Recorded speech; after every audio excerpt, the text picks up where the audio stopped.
Hey guys, welcome back to my channel. So this is the part 2 of chapter 1, that is conceptual framework of corporate governance. तो last video में हमने benefits और importance of good corporate governance तक complete कर लिया था। इस video में हम कॉर्पोरेट एक्सीलेंस से स्टार्ट करेंगे। तो बात करते हैं कॉर्पोरेट एक्सीलेंस की। कॉर्पोरेट एक्सीलेंस क्या होता है? जब भी कंपनीज हर एक फील्ड में अपना बेस्ट परफॉर्म कर रही होती हैं तो ये माना जाता है कि उन्होंने कॉर्पोरेट एक्सीलेंस को अचीव कर लिया है। अब कॉर्पोरेट एक्सीलेंस को अचीव करने के लिए जो कॉर्पोरेट गवर्नेंस है वो सबसे ज़्यादा मोस्ट अप्रोप्रिएट टूल माना जाता है। कैसे? क्योंकि कॉर्पोरेट गवर्नेंस में हम कुछ रूल्स, कुछ स्टैंडर्ड्स और कुछ प्रिंसिपल सेट करते हैं, ठीक है। और अगर हम उसको ईज़िली अच्छे वे में इम्प्लीमेंट करते हैं तो हमारी कॉर्पोरेट्स जो हैं उनको एक्सीलेंसी लेवल अचीव करने में हेल्प होती है। तो जिस वजह से वो कॉर्पोरेट एक्सीलेंस को ईज़िली अचीव कर पाती है और अपनी कोर वैल्यूज़ को इस्टेब्लिश कर पाती है। तो ये देखा जाता है कि जो कॉर्पोरेट गवर्नेंस है वो हेल्प करती है इनोवेटिव, क्रिएटिव और रिस्पॉन्सिबल सिटीजन्स लाने में कंपनीज़ में, जिससे कंपनीज़ के काम में, उनके विजन में, मिशन और एक्शन में एक्सीलेंसी आ पाती है। और कॉर्पोरेट एक्सीलेंस को हम क्या कह सकते हैं कि वो एक आउटस्टैंडिंग प्रैक्टिसेस है जिसमें हम ऑर्गेनाइजेशन को मैनेज करते हैं और अब उसके रिज़ल्ट को अचीव करवाने में हेल्प करते हैं। तो कॉर्पोरेट एक्सीलेंस में काफ़ी सारी स्किल्स आती हैं, जैसे कि leadership, organisational, communication, motivational, interpersonal. तो ये सारी स्किल्स कॉर्पोरेट में होनी चाहिए ताकि वो अपने एक्सीलेंस यानी कॉर्पोरेट एक्सीलेंस लेवल को ईज़िली अचीव कर सके। साथ ही साथ उन्हें नॉलेज, कॉम्पिटेंसी, क्रिएटिविटी, ये सारी चीज़ें भी उनके अंदर होनी चाहिए, यानी कंपनीज़ के अंदर होनी चाहिए। और ये सारी चीज़ें कंपनीज़ में एक इम्पॉर्टेंट रोल प्ले करती है कॉर्पोरेट एक्सीलेंस को अचीव करने के लिए। कॉर्पोरेट एक्सीलेंस कोई वन टाइम सक्सेस नहीं है। अगर हमने कॉर्पोरेट एक्सीलेंस को अचीव कर लिया है तो इसका मतलब है कि हमें लॉन्ग पीरियड तक बहुत ज़्यादा फ़ायदा होने वाला है, यानी काफ़ी लंबे समय तक हमारी कंपनी को सक्सेस देखने को मिलेगी। तो ये था हमारा कॉर्पोरेट तो अब बात करते हैं corporate governance versus corporate excellence की। तो गुड कॉर्पोरेट गवर्नेंस होना बहुत ज़रूरी है ताकि हम अपनी कॉर्पोरेट एक्सीलेंस को अचीव कर सकें। लेकिन ऐसा कहा जाता है कि सिर्फ गुड कॉर्पोरेट गवर्नेंस ही ज़रूरी नहीं है कंपनी में, और भी काफ़ी सारी चीज़ें होती हैं जो कि कंपनीज़ में उसके एक्सीलेंसी लेवल को अचीव करने में हेल्प करती हैं। लेकिन गुड कॉर्पोरेट गवर्नेंस एक एसेंस है कंपनीज़ की, और अगर गुड कॉर्पोरेट गवर्नेंस नहीं होगा तो कंपनीज़ अपने एक्सीलेंस लेवल को अचीव नहीं कर पाएंगे। गुड कॉर्पोरेट गवर्नेंस हेल्प करता है ट्रांसपेरेंसी, अकाउंटेबिलिटी, इन्वेस्टर प्रोटेक्शन। तो इन सब चीज़ों को लाने में गुड कॉर्पोरेट गवर्नेंस हेल्प करता है। कॉर्पोरेट गवर्नेंस सिर्फ एक ऐसा रूट है जिसके थ्रू हम कॉर्पोरेट एक्सीलेंस को अचीव कर सकते हैं, यानी अगर कॉर्पोरेट गवर्नेंस नहीं होगा तो हम कॉर्पोरेट एक्सीलेंस को अचीव नहीं कर पाएंगे।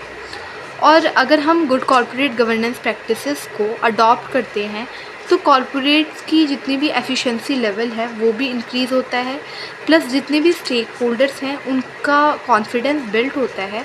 और अगर हम ब्रीफली कहें तो ये डिफ़िकल्ट होता है अगर कॉर्पोरेट गवर्नेंस नहीं होगा तो कॉर्पोरेट एक्सीलेंस को अचीव करना, यानी अगर कॉर्पोरेट गवर्नेंस नहीं है तो हम कॉर्पोरेट एक्सीलेंस को किसी भी तरीके से अचीव नहीं कर सकते। तो बात करते हैं कुछ इम्पॉर्टेंट कंसेप्ट्स की जो कि कॉर्पोरेट गवर्नेंस से रिलेटेड होते हैं, जिसमें सबसे पहला है बिज़नेस एथिक्स। बिज़नेस एथिक्स कुछ स्टैंडर्ड्स होते हैं जो कि हेल्प करते हैं ये जानने में कि क्या सही है और क्या गलत है। तो बिज़नेस में कुछ स्टैंडर्ड सेट किए जाते हैं ये जानने के लिए कि क्या सही है, क्या गलत है, ताकि जितनी भी एक्टिविटीज़ हैं पीपल के बीच में उनको ईज़िली परफॉर्म किया जा सके। इसमें हम प्रॉपर बिज़नेस पॉलिसीज़, प्रैक्टिसेस को अडॉप्ट करते हैं ताकि इनसाइडर ट्रेडिंग, डिस्क्रिमिनेशन जैसी चीज़ें कंपनीज़ में ना हो सके। और बिज़नेस एथिक्स को लॉ के द्वारा गाइड किया जाता है और ये एक तरह से फ्रेमवर्क प्रोवाइड करवाता है बिज़नेस को ये चूज़ करने के लिए ताकि मतलब उन्हें पब्लिक एक्सेप्टेंस मिल सके। तो बिज़नेस एथिक्स हेल्प करता है एक बिज़नेस की, एक कंपनी की, कि वो अब ईज़िली ग्रो कर सके और पब्लिकली उनको एक्सेप्ट किया जा सके। फिर है एथिकल गवर्नेंस। एथिकल गवर्नेंस क्या होता है? कि जब भी हम कुछ एथिकल प्रिंसिपल सेट करते हैं, जैसे कि ऑनेस्टी है कंपनी में, फेयरनेस, इंटीग्रिटी है, तो ये सब जब हम सेट करते हैं तो कंपनी जो पब्लिक है उनका कॉन्फिडेंस बूस्टअप होता है। जितने भी स्टेक होल्डर्स हैं, जितने भी शेयर होल्डर, इन्वेस्टर हैं, वो ज़्यादा से ज़्यादा कंपनी में इन्वेस्ट करते हैं, क्योंकि उन्हें ऐसा लगता है कि कंपनी ज़्यादा से ज़्यादा सिक्योर है और वही कंपनी आगे जाके सक्सेसफुल हो पाती है। उसके बाद है, once an organisation is regarded as corrupt its level of legitimacy declines. यानी ऐसा कहा जाता है कि अगर एक ऑर्गेनाइजेशन डिक्लेयर कर दिया गया है, अगर एक ऑर्गेनाइजेशन को कि वो करप्ट है, तो उसका जो लेवल है, मार्केट लेवल या फिर हम कह सकते हैं ग्लोबल वे में जो भी लेवल है, वो डिक्रीज़ हो जाता है, डिक्लाइन हो जाता है, जिस वजह से उस कंपनी को ऑपरेट करने में बहुत ज़्यादा मुश्किल आती है। तो इसलिए एथिकल गवर्नेंस की ज़रूरत होती है कंपनी में, और एक मैनेजर अपनी कंपनी की रेपुटेशन को भी इन्हांस कर सकता है एथिकल गवर्नेंस को अडॉप्ट कर। तो अब बात करते हैं कोड ऑफ एथिक्स की।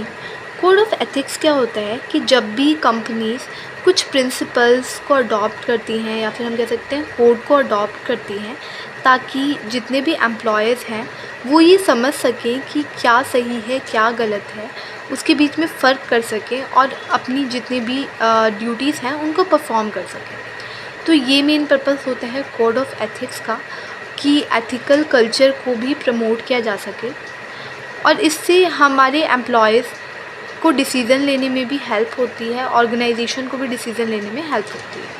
तो हर एक ऑर्गेनाइजेशन में एक कोड ऑफ एथिक्स को फॉलो किया जाता है, लेकिन कई बार क्या होता है, कुछ स्मॉल बिजनेस होते हैं जिसमें ये कोड लिखा गया नहीं होता और वहाँ पे कई बार डिस्कस भी नहीं किया होता, लेकिन फिर भी ये कोड एग्जिस्ट करता है।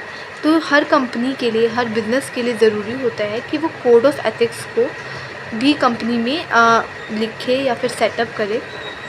फिर है ग्रीन गवर्नेंस।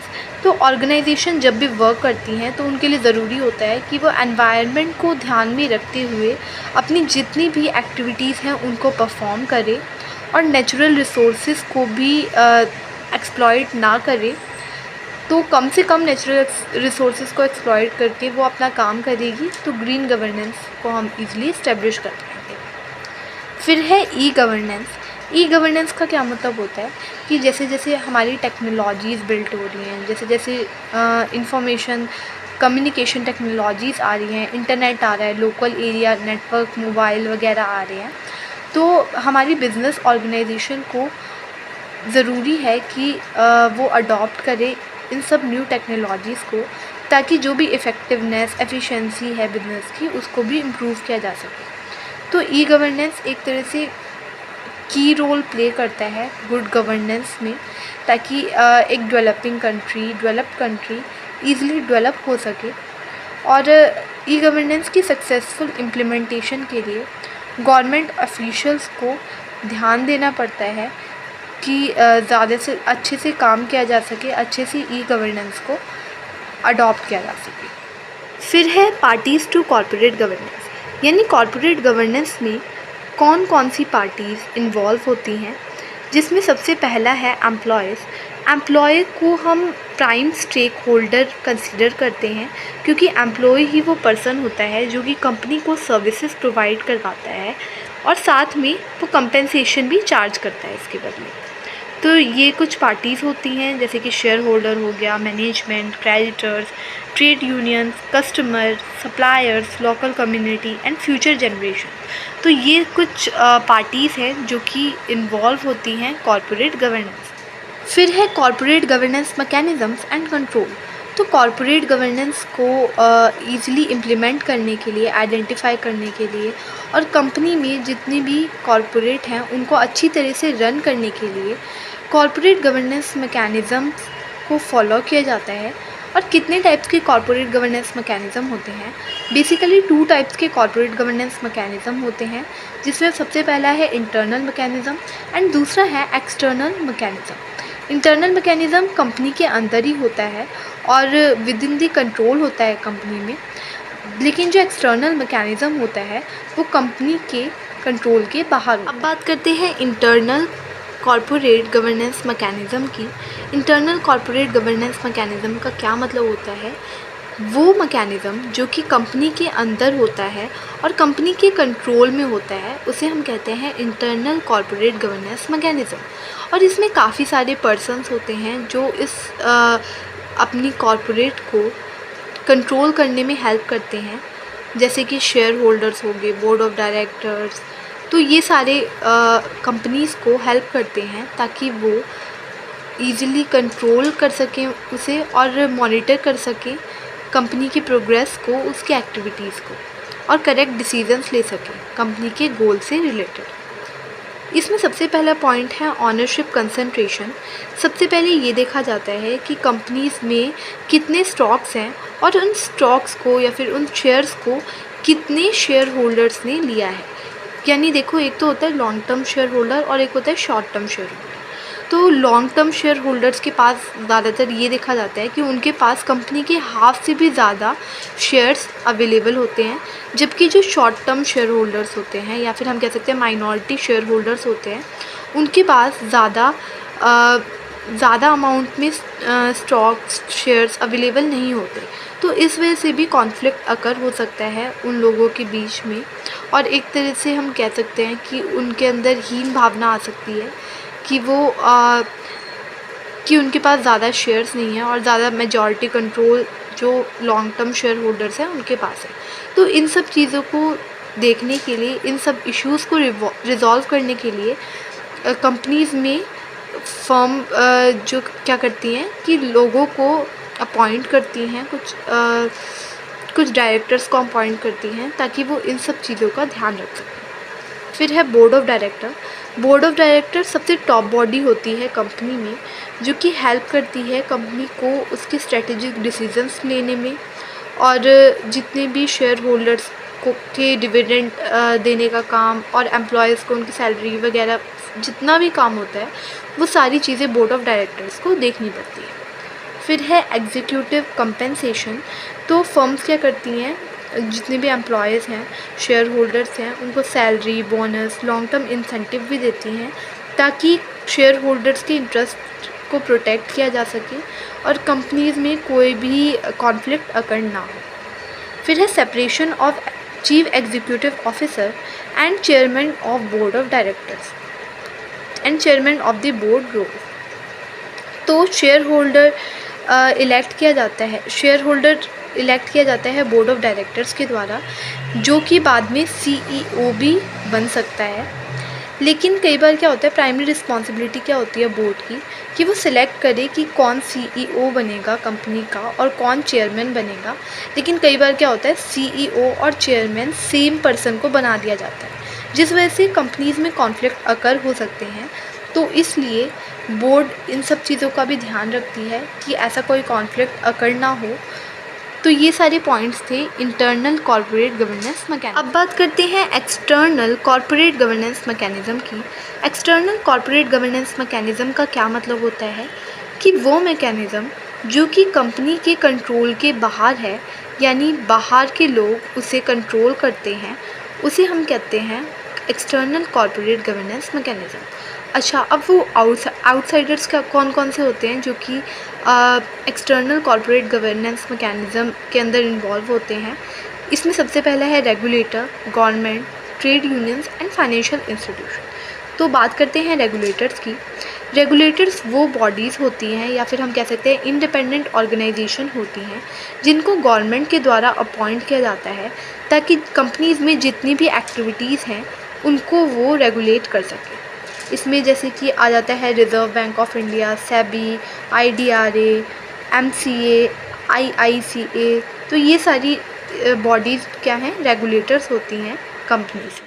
तो अब बात करते हैं गेट कीपर्स की। गेट कीपर्स बेसिकली इंटरमीडियरीज़ होते हैं जो कि इंपॉर्टेंट सर्विसेज प्रोवाइड करवाते हैं इन्वेस्टर को, जैसे कि क्रेडिट रेटिंग एजेंसीज़ हो गई। तो ये सारे होते हैं हमारे गेट कीपर्स। फिर है इंस्टीट्यूशनल इन्वेस्टर।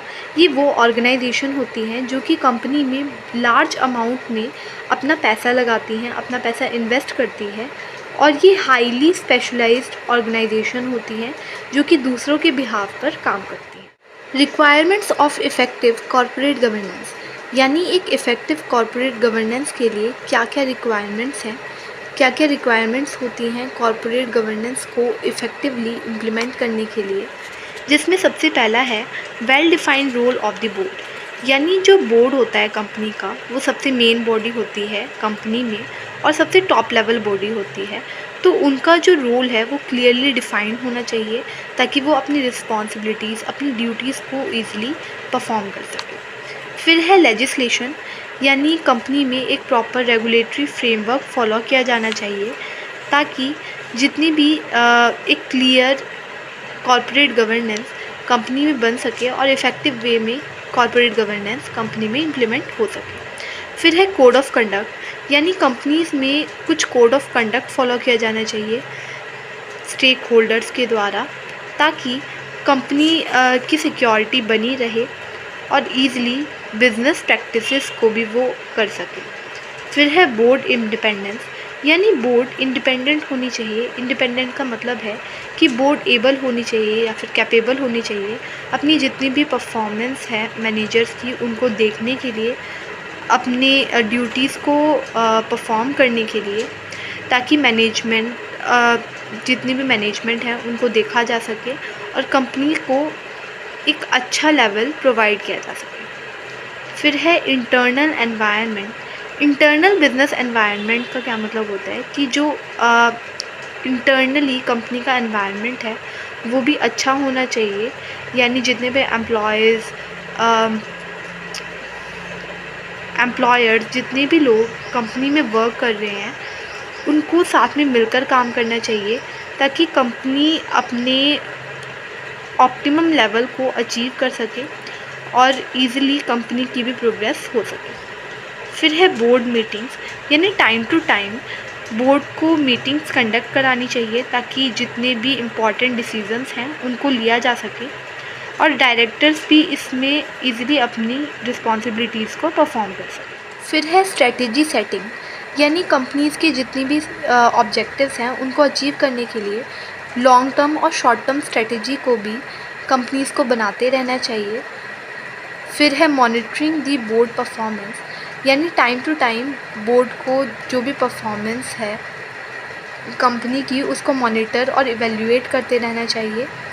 फिर है फाइनेंशियल एंड ऑपरेशनल रिपोर्टिंग, यानी टाइम टू टाइम जो भी रिपोर्टिंग है कि कंपनी में करेक्ट डिसीजंस लिए जा रहे हैं या फिर नहीं, इम्पॉर्टेंट इन्फॉर्मेशन अच्छी तरह से प्रोवाइड करवाई जा रही है या फिर नहीं, और अगर कोई भी वहाँ पे फ्रॉड तो नहीं हो रहा, तो वो सारी चीज़ें रिपोर्टिंग के थ्रू हमें पता लगती है। तो बोर्ड को टाइम टू टाइम रिपोर्ट्स भी लेते रहनी चाहिए। फिर है ऑडिट कमेटी। ऑडिट कमेटी भी सेटअप की जानी चाहिए ताकि जितने भी ऑडिटर्स हैं उनको अपॉइंट किया जा सके और ऑडिटर्स कंपनी के जितने भी फाइनेंशियल स्टेटमेंट्स हैं उनको ईज़िली चेक कर सकें। फिर है रिस्क मैनेजमेंट, यानी एक प्रॉपर सिस्टम होना चाहिए कंपनी में ताकि कंपनी के रिस्क को मैनेज किया जा सके।